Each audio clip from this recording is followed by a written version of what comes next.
We are finally coming to the conclusion of the conversation with regards to Moses. Again, I'm just so surprised. We are in August. August is the 8th month, and we are still busy with Moses, which is quite early in the Bible. And I think we're coming to a very significant conversation, and it's this idea about transitioning or succession or whatever you want to call the terminology over there. And I'm hoping that I can share something quite substantial with you, because what we do in our daily lives matters. Because I know this is going to be a little bit of a demper op die gesprek wat ons het hierso, but our lives it does come to an end somewhere.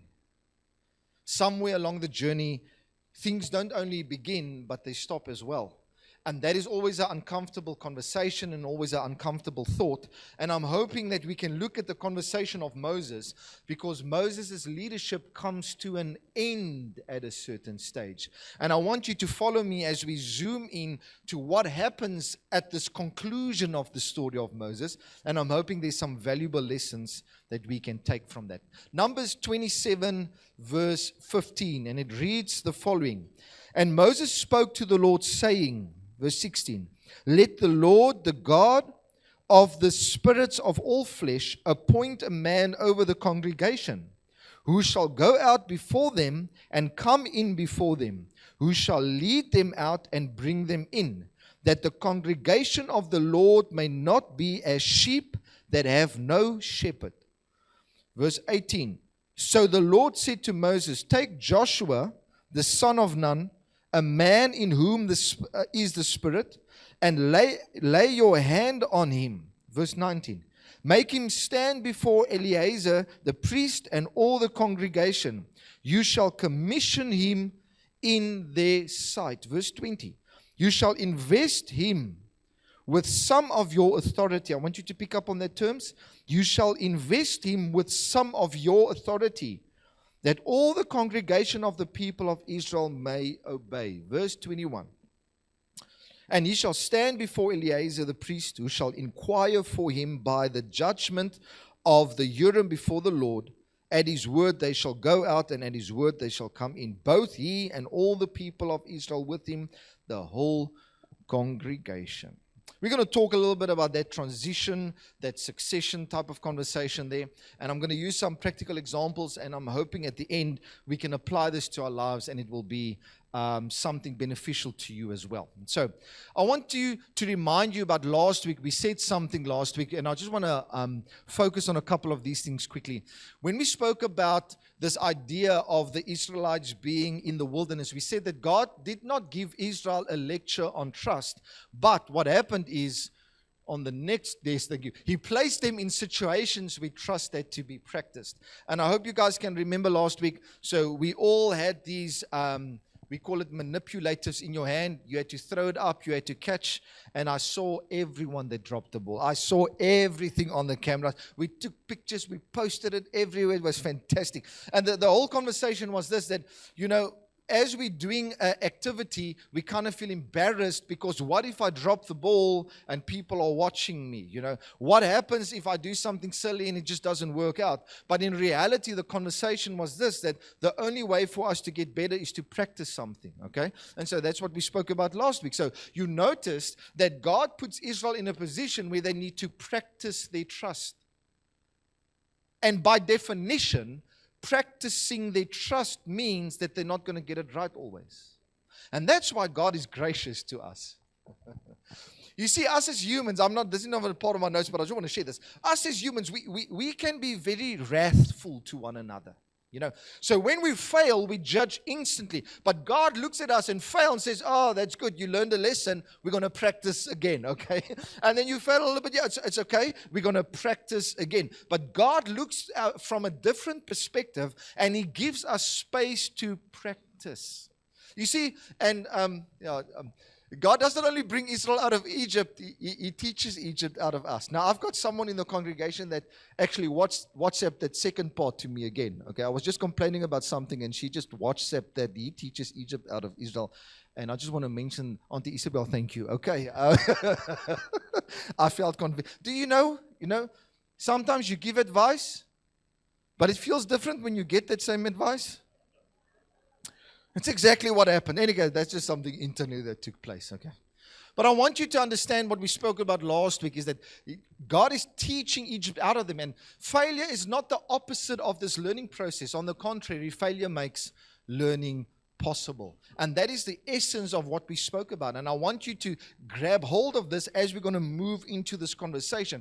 Is that discipleship is not this idea about a performance level. It's practice under grace. Now that sounds nice on the ear. Okay? I'm going to show you something that scholars use. They call it the ZPD, okay?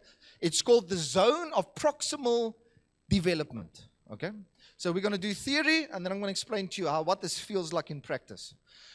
So the first thing is, when it comes to education, there are certain things when you look at someone that they can do on their own. That's that small little circle on the inside. It's also referred to as our comfort zone. It's something that we can do and we're competent at. Okay. For example, if you get to a certain age, you are expected to be able to eat with a spoon. Okay, just taking a silly example.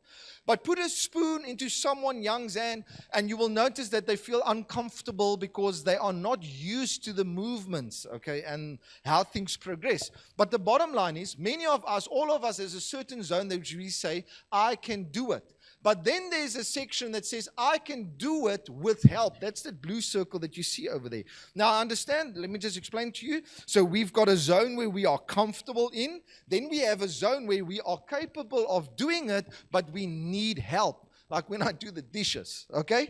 I am capable, but I want help, okay? And so that is a very important zone, because the idea is we are leading people into a place where they should be capable of doing this, but maybe they feel a little bit silly, they feel embarrassed, they feel uncomfortable, and it's our job to lead them into that section.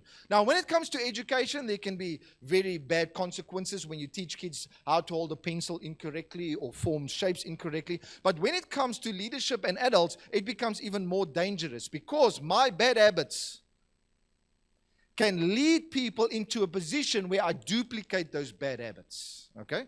In a social setting, when it comes to our households, as a father, I need to be careful where I'm leading and guiding my children into, because why? They look at how I handle conflict.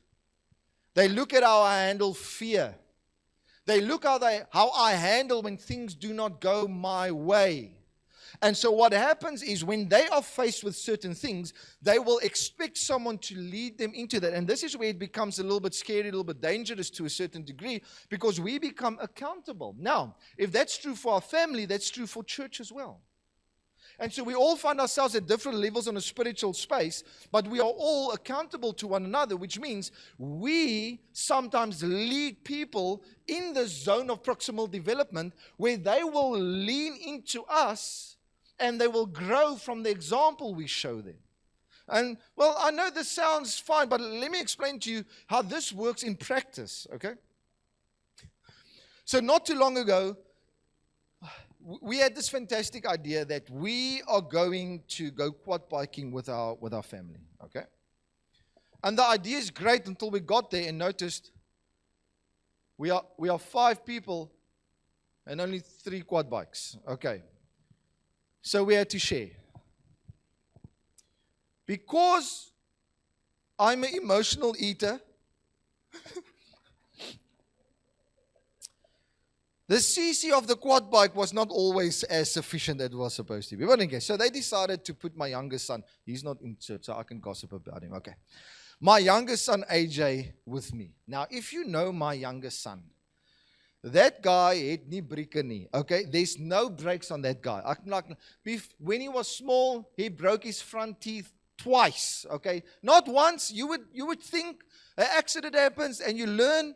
No, there's no learning that takes place, okay? He just does things. He's also the fearless one in the family, okay? Well, he acts fearless. Until the teacher told me once that she had to ask him to take a goggakie out the class. And he was very brave, but he never actually did what she asked him to do. And so this is the idea. We're sitting there on this quad bike and we're driving on this farm road or something like that. And it's fantastic. But after a while, I notice he gets a little bit bored. Okay? So I had a great idea of being a good dad and telling him, AJ, would you like to take over the controls for a while? And he did not even answer. He just pushed my hands aside. I just want to mention, my son is he's thin and lean, almost built like me. And so I'm sitting on the quad bike. He's right in front of me. And now I can't hold on to anything anymore. I just kind of need to hold on to him. So I'm holding him just like nice and tight because I'm a little bit nervous, but I'm not showing anything like that, holding him tight. And I kid you not, ladies and gentlemen, the funnest thing for him to do, there's this button that you need to push that as the further you push it, the more you accelerate. Well, he does not understand progressing slowly. He doesn't understand that. He only understands on and off. That's it. Okay, that's all he does. And so what happens is he puts his hand on this thing and he pushes that button, but he pushes it a little bit deep in. Okay, and so what happens is I get panicked because my feet are above my head. Okay, and I'm holding on to him and I'm pulling him back. Okay, and so all I try to do is to get to the brake to pull the brake, but that's also got consequences because out of fear I just pull it as hard as I possibly can. So he hits his head on the sidebar thing right in front there, but he doesn't care because I told him, now you're going to do it again and we're going to do it slowly, and he just doesn't do it slowly again. He just does it all the way in. So I told him, okay, listen here, I'm gonna be a good, I'm gonna help you. Warn me. And so I want you to count 1, 2, 3, and then you can go. Okay. So now what happens is we count it a lot because he just wants to go the whole time. But in reality, and that's the idea of the ZPD in practice. It's this idea of sitting in a position where I'm comfortable with controlling certain things. But if I want to raise someone else, I need to be willing to hand over controls in a certain situation, but that comes with a risk, and the risk is real, okay? But the reality is he will never be able to come to a position where he can be comfortable driving the vehicle on his own if there's nobody willing to guide him through the processes on his way there. Okay? It's the same when you drive a vehicle for the first time. It's the same in social settings. It's the same in spiritual settings. It's all the same thing over and over again. But here's the problem. You see, the more important the assignment becomes, the more strict we get with this. And so it's simple to talk about driving something. It's simple to talk about washing dishes. But there are certain things where it comes to a place where it becomes very difficult to do. And so even as parents, we struggle to hand things over to our children as they grow older because it's so fearful. And so we try to jump in and manage a lot of things. So let me give you another phrase. In education, they refer to this, you can go to the next one for me, as scaffolding. It's this temporary support a learner receives until they are strong enough to do something on their own. Now, I know this makes sense, okay? It makes sense to you, it makes sense to me. But as we grow older, we forget these concepts and we don't treat other adults with the grace that we are supposed to treat them. Because they are adults. But in reality, there are skills that we are uncomfortable with. And so, some people are scared of praying. And I want to share this with you. It's okay. It's okay if you feel uncomfortable. It's okay if something feels unfamiliar. But the worst thing that we can do is criticize and judge people who feels uncomfortable with something that we maybe have done for many years. The idea is to put them in a position where we guide and mold them. I'm using prayer as a simple example, but there are so many deep points that I can actually bring up. Okay? The goal is never, listen to this, never to keep the learner dependent. The goal is to support them until they can carry the responsibility themselves. I want you to pick up, and I know you might be sitting here like, why am I coming to a classroom? You are not in a classroom. I'm using a classroom example for something that's relevant in our spiritual lives, and I want you to pick up on this. And the story of Moses in the succession as he hands things over, this is where this whole idea comes from. Because I want you to pick up, I'm going to just mention a couple of points here quickly. Moses actually asks God to appoint a successor. I want you to pick up on why this is significant, okay? I just want you just to tolerate me for a moment. I'm doing a little bit of educational theory over here. I'm doing a little bit of theology over here, and then I'm going to make it practical because it's all going to get together at the end so that you can know what this means to you. Sometimes we ask, who will remember me? I want you to pick up on this.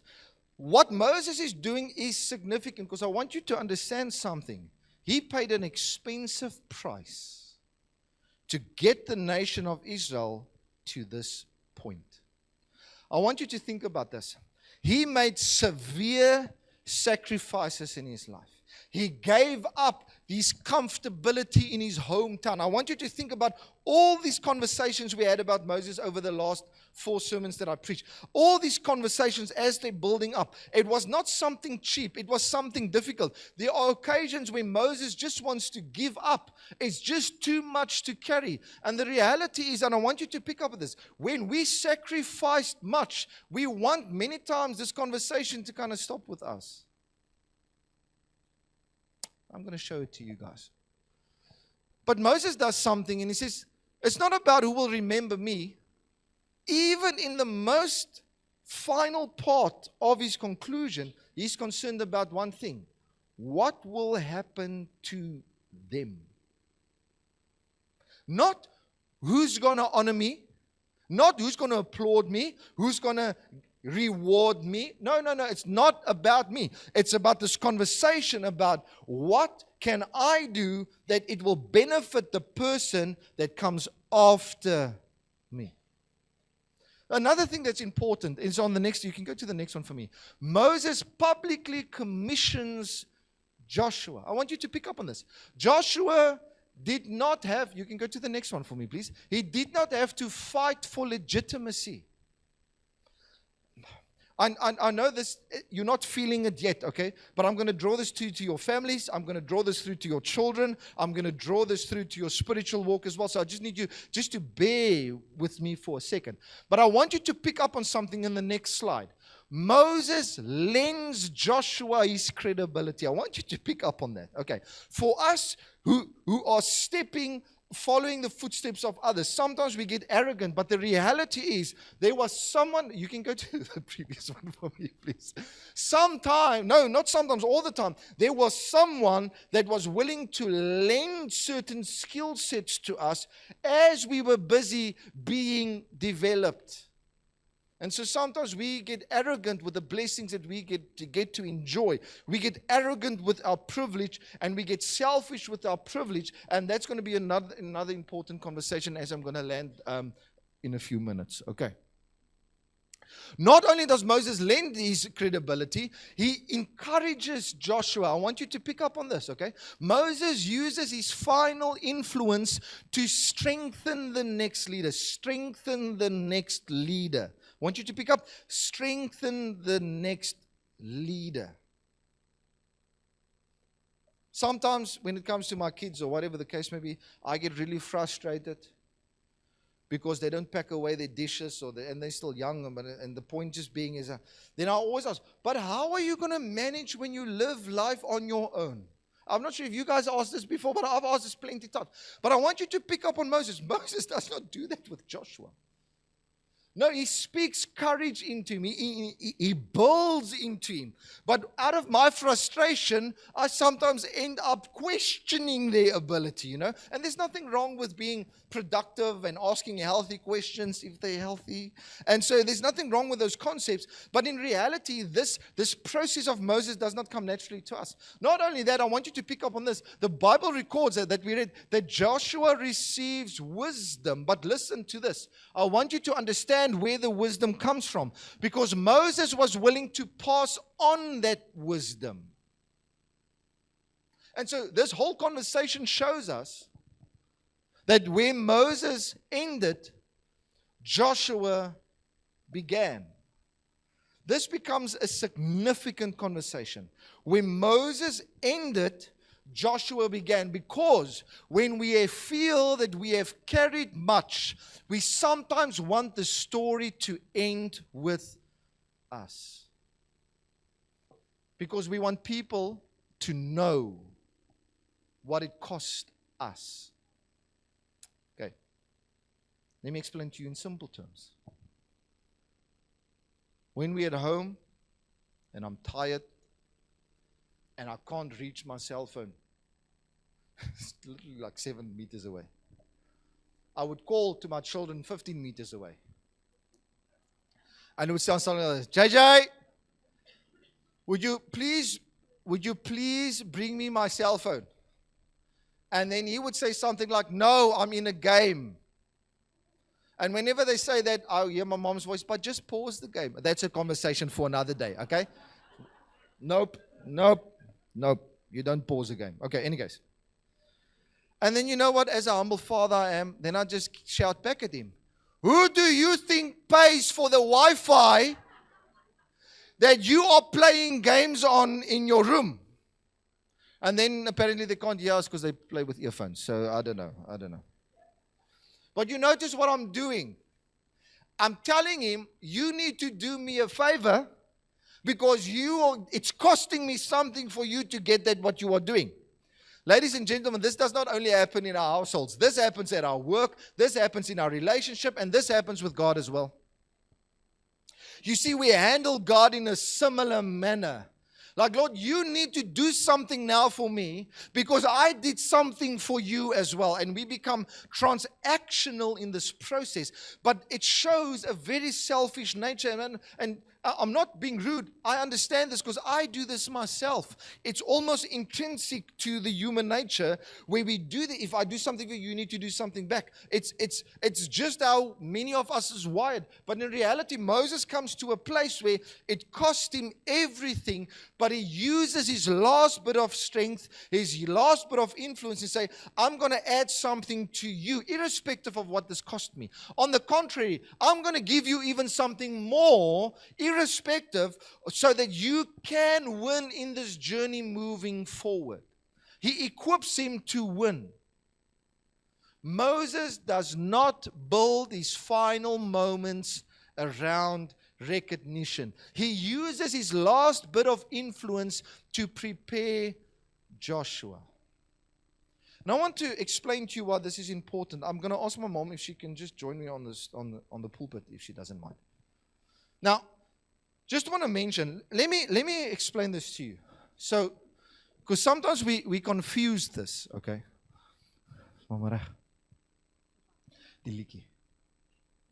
Okay.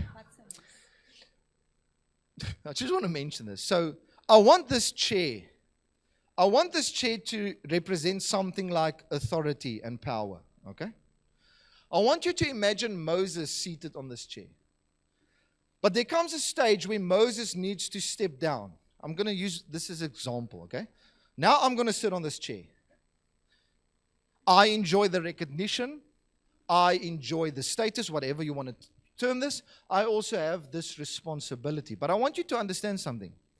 Sometimes we confuse the honor of the seat with the greatness of the person.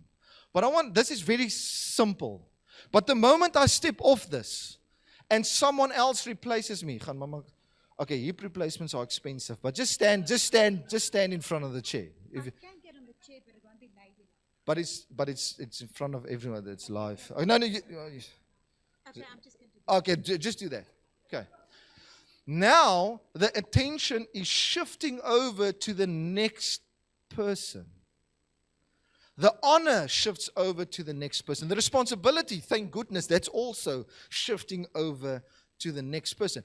But we struggle with this concept because sometimes we get so glued to the chair that we think our identity lies in the chair. We think our specialness lies in the chair. We think we still need to get the honor of the chair. But that never happens, ladies and gentlemen, because as we shift out, the next person takes the place. Thank you so much. I appreciate that. Fantastic sermon, Pastor Sandra. We really appreciate it. Thank you so much. So can you go to the next one for me? Sometimes we confuse the chair with our identity, and the reality is then the term succession feels like death. Because we struggle to invest into the next person. We struggle to build into them. And this becomes extremely toxic in many aspects of our lives. Now, what does this mean to you? Okay? Can I take this to your home? I want you to listen carefully to what I'm saying. Parents will eventually release their children. Now, I know this guy, I'm going to be a mom forever, I'm going to be a dad forever, and to a certain degree, that is correct. But you need to realize that the chair of being a dad is seasonal. Because somewhere along the line, this chair is going to be replaced by someone else, because my children is going to grow up, they're going to become adults, and then I cannot have the same. Yes, I can add advice. Yes, I can give input, but they are not children anymore. They become adults. Eventually, we will need to release them. But you know what? We struggle.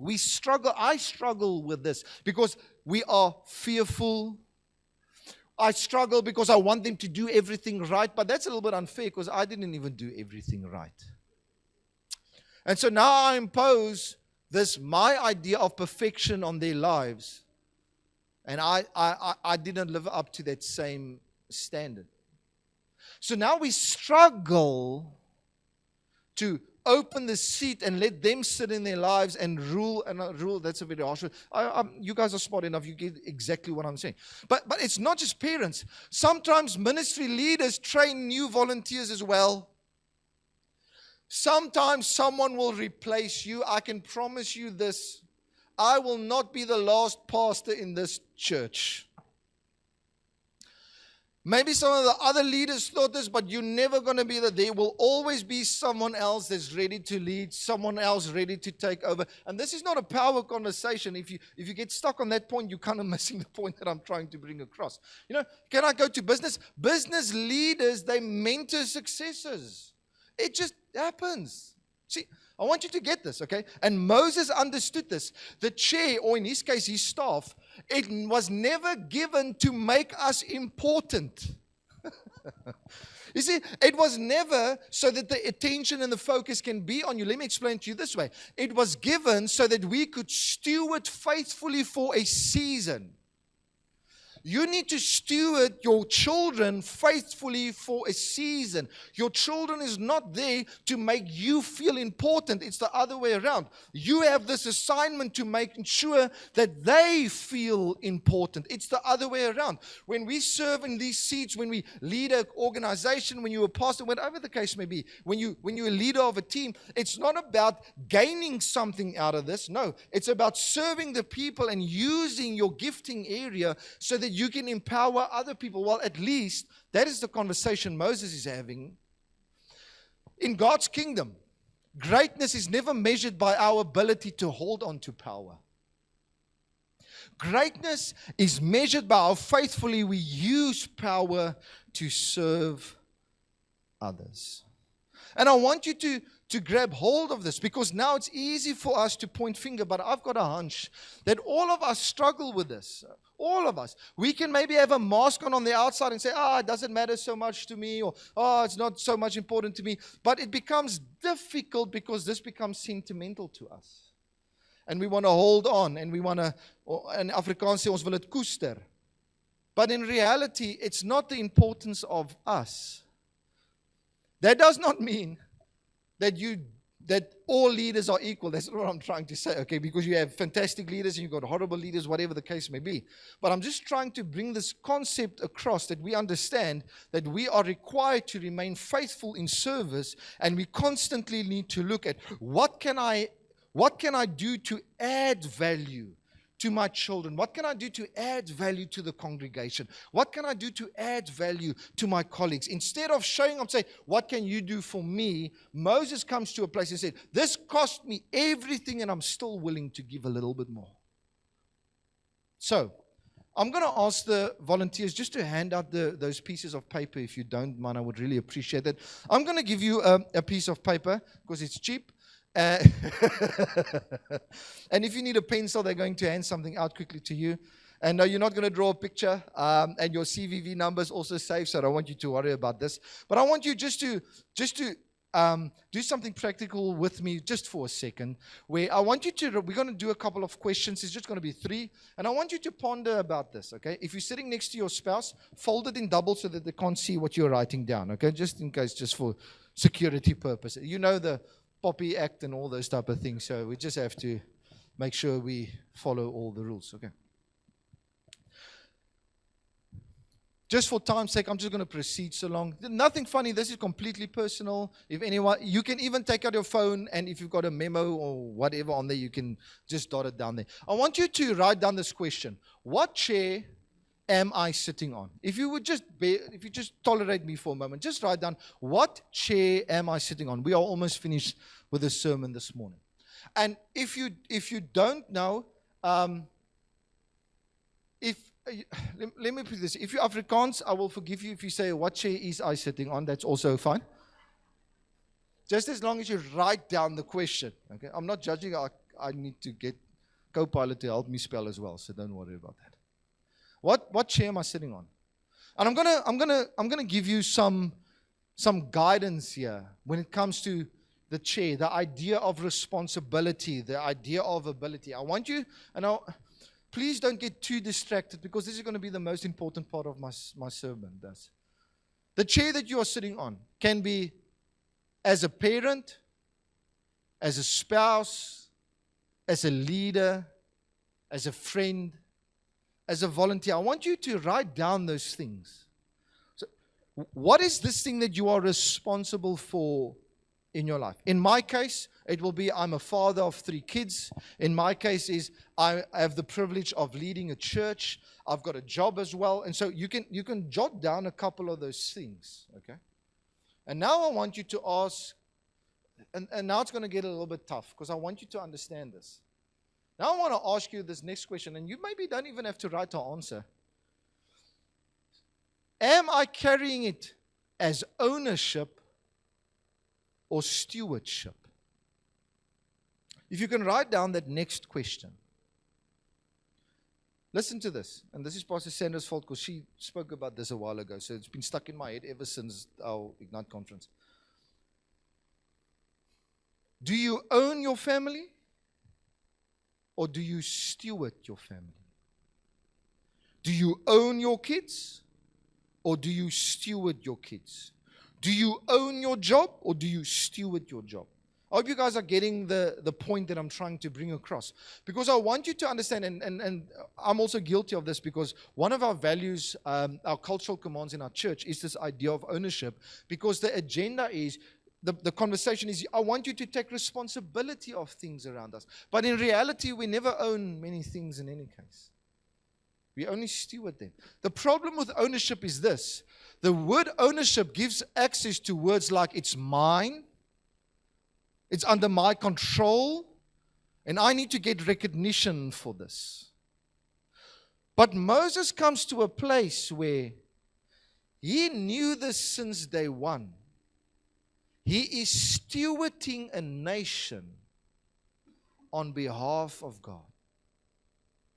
Can I draw this through to you? You are stewarding your family on behalf of God.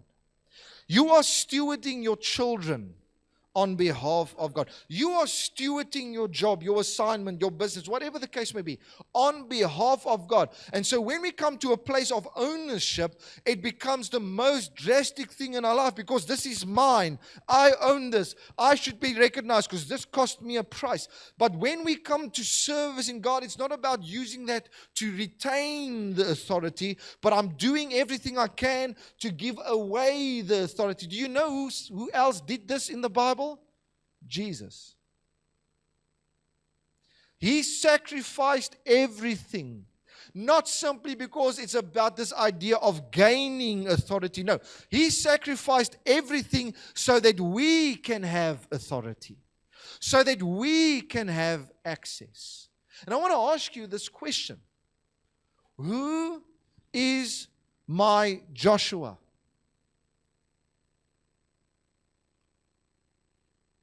And the answer is going to be much more simpler. And if you feel comfortable, you are welcome to write down some names in this conversation. And I'm hoping these names will appear. Go to the next one for me, please. I'm hoping that your child's name is on there. I'm hoping that your spouse's name is on there. When it comes to our church, I'm hoping there's a church member's name on there. When it comes to work, I'm hoping there's a colleague on there.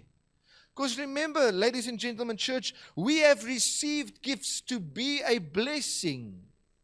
But if you only show up to work and you're using your colleagues as gossip, entertainment, whatever the case may be, you are wasting an opportunity where God has positioned you. You can add value. You can minister in the darkness. Your light can shine when things are getting dark around you. You are called to be salt. So you are positioned in a place where even if you don't like it, you have many Joshuas around you. But the question is, it's more comfortable to hold that for ourselves. I'm holding the comfortability of the seat for myself. I'm holding on to the information for myself. But no, we are required to give something of ourselves when we say we sit on a seat like this. And the last question is going to be the most expensive one of the sermon today. What must I release so someone else can grow? Do not think for a second Moses releasing authority is something that's easy. Nope. Releasing that authority was expensive because he knew what it costs. So, can I give you some tips over here? Some of us need to release some control so other people can grow a little bit. Some of us need to release ego so that others can feel a little bit of belonging. All of us need to let go of fear, because many times we take on, and I'm not saying we should be, what's the word? It's not about releasing just responsibility and being reckless, right? I'm not talking about being reckless. That's not the conversation. I would never just, even my kids are older now, I don't let them just go play the pool, okay? I'm going to be there, and I'm helping them, teaching them, okay, well, I don't, but teaching them how to swim, how to hold your breath underwater, whatever the case may be. And I tell them, if they don't do the dishes, I will go practice with them for much longer under the water. But anyway, so you do these things and you guide. Why? Because you don't want them to get hurt. But the idea is, I want them to be able to swim on their own.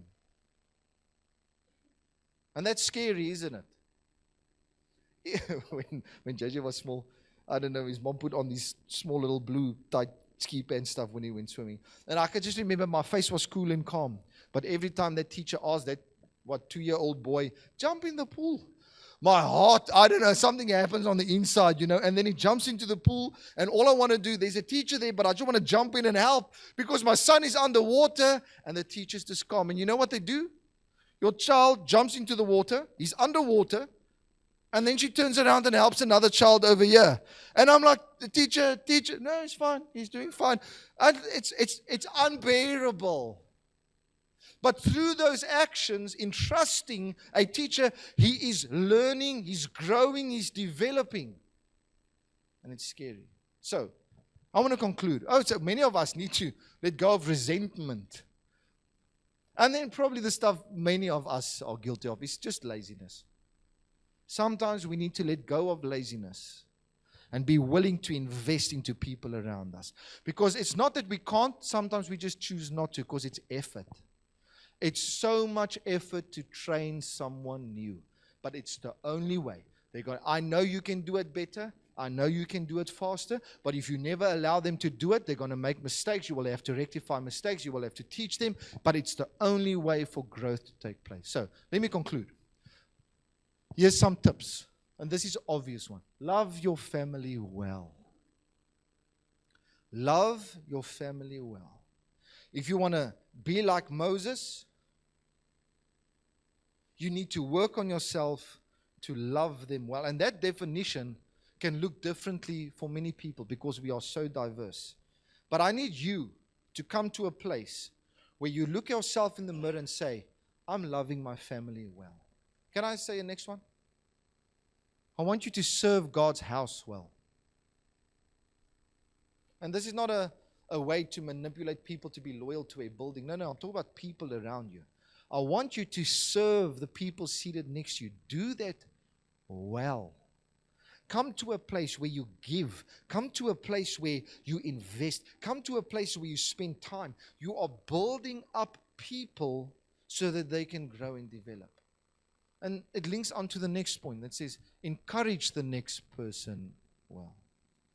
And this is something we struggle with. Because on a Monday morning, the only thing that I want to do is tell other people how horrible a Monday morning is. When I show up for work, I want to complain just like they complain. I want to express my anti-gratitude in my life. It's a real word, go Google it. But something special happens when we put on this mindset of Moses and showing up, say, I'm gonna give this person next to me everything that I've got because I want them to win today. Make room for someone else to grow. I'm going to be with my last slide now. Make room for someone else to grow. And you can ask yourself this question. Am I willing to make room for someone else to grow? Why is that important? Because one day, all of us, we're going to stand up from this chair. All of us. This is the truth for every individual. We do not hold chairs for the rest of our lives. It's seasonal. So while you are a mommy, love your kids as much as you can. Remember, discipline is part of that conversation, but you guys know this. When you're at the job, do everything that you can. When you have access to a community or colleagues, build into them with everything that you can. When you are here, while you are here, right here at Baruch Church, while this is your church, serve the people around you well. While there is a season where you are functioning. Because when it comes to Moses, irrespective, well, that's the lesson I get from his life.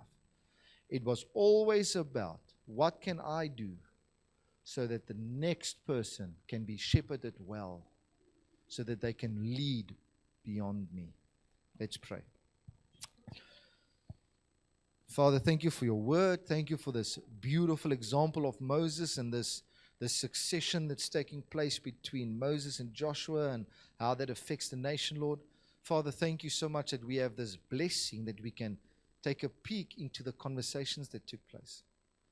Father, sometimes we are selfish. Father, many times we are selfish. But Lord, this message reminded us that we have a responsibility towards our neighbor. We have a responsibility towards our brother and sister. And Father, may we always be at a place where we retain our saltiness, Lord. As your word teaches, we are supposed to be the salt in this world. We are supposed to be the light in this world, Lord. So Father, my prayer is that you would be gracious in our lives and equip us so that we can always remain that. Wherever we are, that we become the light and the salt that brings life to the world, that empowers people around us, Lord, as we improve and serve our communities. We pray that in Jesus' name. Amen.